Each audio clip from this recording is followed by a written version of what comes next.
So we'll do a new cube. And this we can make pretty large, you know, somewhere in like almost maybe 75, we'll say 75 millimeters. Too big. There we go. Just maybe to the edge of your box there, you know, so right to the corners of everything. Maybe a little smaller. Because we're going to have text, you know, around the edge there. So let's just shrink that down a little bit. And that looks good. We'll just say 60. Yeah, that's good. And then we'll go into edit mode on the cube. And let's just grab this. Maybe we'll just, you know, scale it on the Z axis. And we'll scale it on the X. You know, we just want like a little spinner here. And now I'm going to hit Control 3. And now we've got this cool little kind of curvy spinner thing, but it needs a little bit more work. So let's go back into edit mode. Let's scale on the Y, make it a little bit bigger. There, maybe something like that. And then we'll do some loop cuts. Maybe right here, maybe one down the middle there. And let's grab these edges here. And we're just gonna make, so let's make another loop cut right there. Maybe bring it on down, just hit GG to slide it down. And then let's scale it in the X axis. Yeah. Now we're talking. And we don't want this like stretchy thing happening here. So what we're going to do is do another loop cut right there and just kind of choke it up. Right almost up to the line right there. And then these can go in. We'll just scale these on the X. Bring those in really close. Scale on the X. There we go. We may be able to just be able to dissolve those. Yeah. Nope.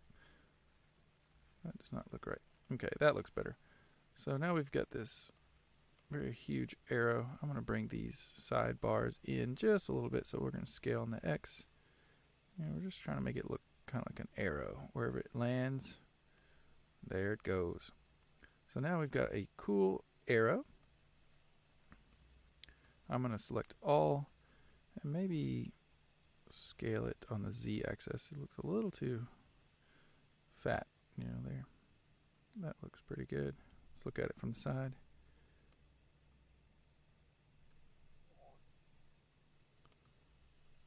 So that looks good. The only thing I don't like about it is how round it is at the bottom. So we're going to create a cube. And just make it a little bit bigger than this arrow here. Make it 90. And then we're going to grab it, scale it, slide it down on the Z. Let's make sure we're hitting it from the side here. So what I'm going to do is just chop this off and make it flat right from the get-go. So maybe somewhere right in the middle of the angle. There we go. Yeah. So now we've got a nice little arrow. We'll take this, click on the cube because we want to cut it out of the arrow here. So we'll click on the cube and then click on the arrow and do Control minus. And now that is our, we'll call this our arrow. And this is our arrow cut box, we'll call it. And we're just going to hold shift and drop it into the arrow. So now notice it's inside the arrow. So if I move the arrow around, the box will actually float around with it, which is very nice. And a little new Blender add-on. Another thing we could do is maybe let's add like a little flick switch onto the back. of this. So let's do like another loop cut, maybe down here. And then let's go to face mode, grab these two faces, maybe inset it just a little bit. And then let's extrude up. Yeah, and maybe scale it in on the Y. And maybe even scale it on the X. You know,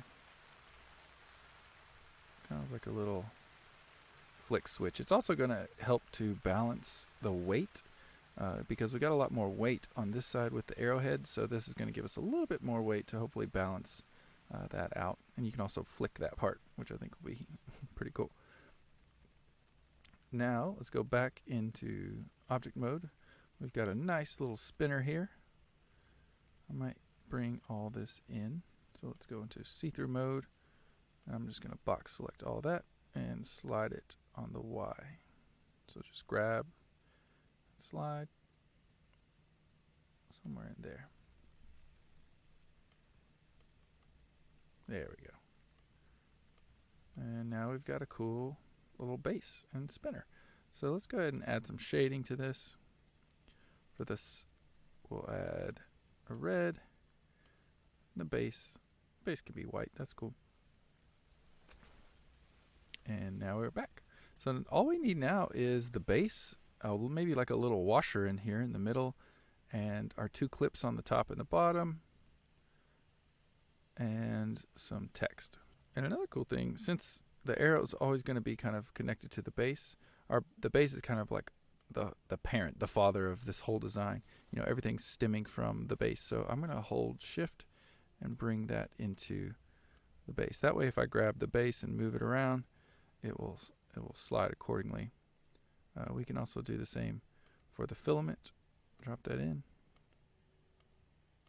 Now, if we move the base, everything moves with it. But if we move the arrow, you know, it's just the arrow in the box. So very helpful tips and tricks for, you know, compound, generative, you know, non-destructive designing here. Yeah.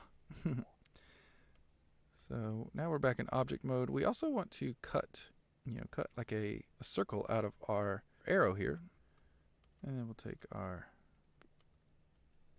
filament and subtract it from our spinner. There we go. Now we've got a nice hole through both of those.